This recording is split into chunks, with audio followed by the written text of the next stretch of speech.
Hello, and welcome to another discussion of the ethics rules. I'm your host, Ryan Segrist, and this series is brought to you by the USDA Office of Ethics, where we're going to be happy to answer any questions you may have after you've watched this video. Today, we'll be discussing the impartiality rules, designed to help you carry out your federal work with integrity. With me now is my Office of Ethics colleague, Erin Auger, who's here to explain the basics to us. Thanks, Ryan. Happy to be here. As you said, there's a distinct relationship between the impartiality rules and our integrity.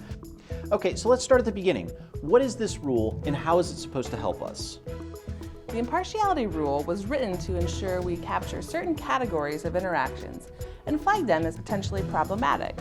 Federal law prohibits us from participating in federal work that affects the financial interests of our spouse, minor child, general partner, organizations where we serve in a leadership position, and organizations that we're either negotiating with or have an arrangement for future employment. Wait, that's the conflict of interest statute.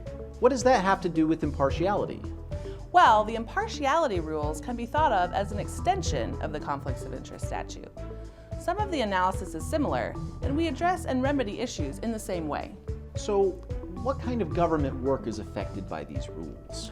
The impartiality rules cover particular matters involving specific parties.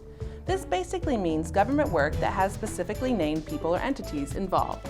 For example, a contract has two named parties, and thus is a particular matter involving specific parties, and is covered by the impartiality rules. Other examples include inspections, litigation, licensures, and so on. In addition, the idea of impartiality is found in the 14 Principles of Ethical Conduct for Federal Employees. In fact, impartiality is a foundational theme in the Code of Ethics. That's right, principle number 14 requires us to not only avoid conflicts of interest, but to avoid even the appearance of a conflict of interest. Exactly, and the idea is expressed in further detail in the Code of Federal Regulations. It's known as the impartiality rule, although it's interesting because it's really two rules rolled into one. Sorry, what do you mean by two rules in one? Okay, the first rule covers the people you live with. This includes members of your household. Roommates, live-in parents, and others could be part of this group as members of the household. What we need to avoid is participating in any government matters that could affect the financial interests of a member of our household.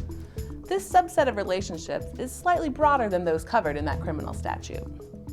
Okay, and what's the second part of the rule? The second rule addresses business and other relationships.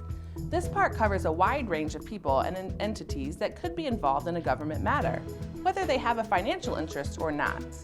This includes persons with whom employees have specific relationships who are parties or represent parties in a government matter. This would include, for example, matters involving recent employers, employers of spouse or minor children, employers of parents, or anyone with whom the employees have or seek a business, contractual, or financial relationship.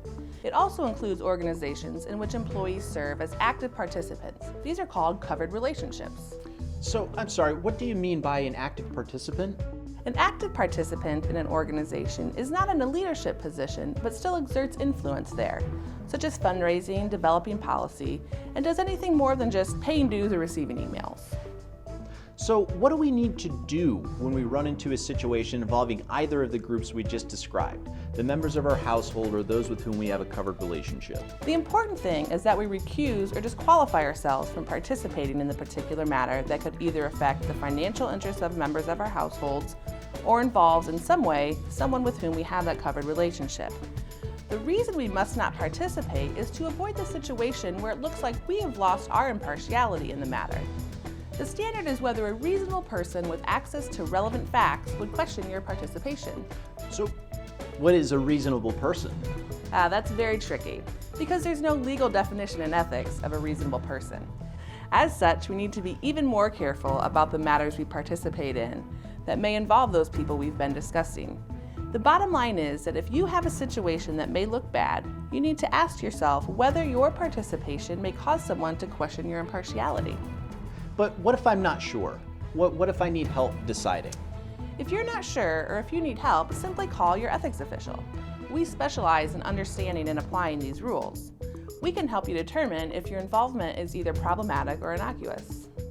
So, as we wrap up, what's the most important thing for our viewers to remember from this presentation?